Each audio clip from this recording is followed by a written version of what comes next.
Welcome back, artists. Today we are going to start a new project based on the works of sculptor Alexander Calder. So let's learn a little bit more about Alexander Calder. Alexander Calder was born into a family of artists. Both his father and his grandfather were famous sculptors. A sculptor is somebody who creates three-dimensional artwork. Back in those days, most sculptors worked in stone or marble to create their sculptures. Alexander Calder did his a little bit differently. He created abstract sculptures using metal, many of which were mobiles. A mobile is something that hangs from the ceiling, a lot like you would see above a baby's crib. Here's what we're going to need to create our Alexander Calder inspired sculptures.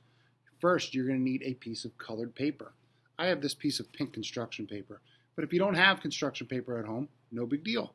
What you could do is take a regular piece of white paper and color it or paint it to make it a colored piece of paper. All right, so a colored piece of paper to start. Also, you're going to need a pair of scissors, and you might want to have some crayons too to add some extra details to your work. Let's get started. All right, to start our work, what we're going to do is take your piece of colored paper and you're going to fold it in half. Fold it in half. Once you have it in half, put a crease in it, all right? And then you're going to take that piece of paper and you are going to cut it down that seam. So go ahead, you're going to take this piece of paper and cut it in half.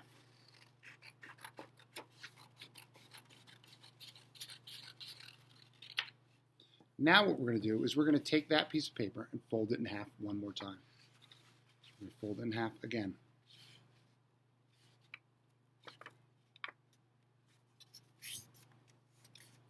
All right, now we have it folded in half again. And now we're going to take our scissors. All right, after we have it in half, we're going to take your scissors and you're going to start cutting out shapes that are going to go up and then curve and go over and stop right before you get to that crease. All right, so you're going to keep doing that from the bottom up, and then curve it wherever you want it to curve and stop right before the crease. All right, you're going to do that 3 or 4 times probably, until you kind of run out of space. Let's do it one more time.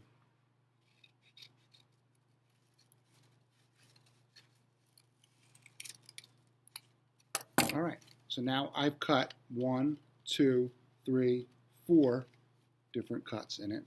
Now you get to is take it and open it up, and it should look something like this.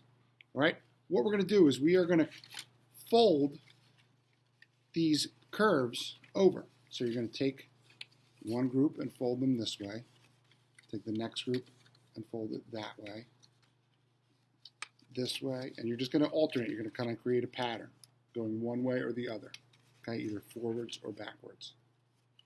Just kind of try to keep them the same fold.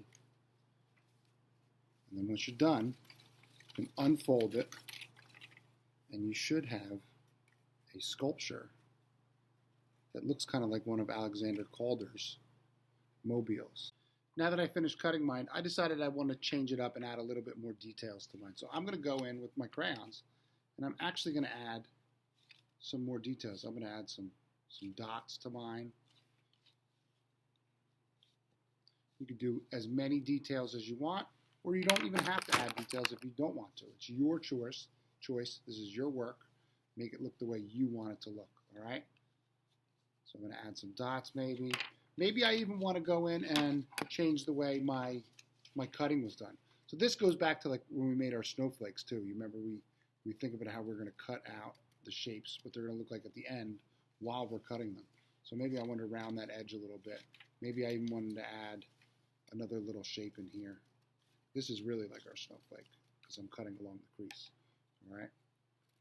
So now that I added some more details, I could unfold it, and you can see it does look a lot cooler with a little bit of extra details, and you really can make it your own. What you also could do at the end is if you want to maybe poke a hole in the top and put a string through it, you could hang it up just like a real mobile. All right. So good luck, guys. I can't wait to see what you guys make. Send me a picture when you're done. Have fun.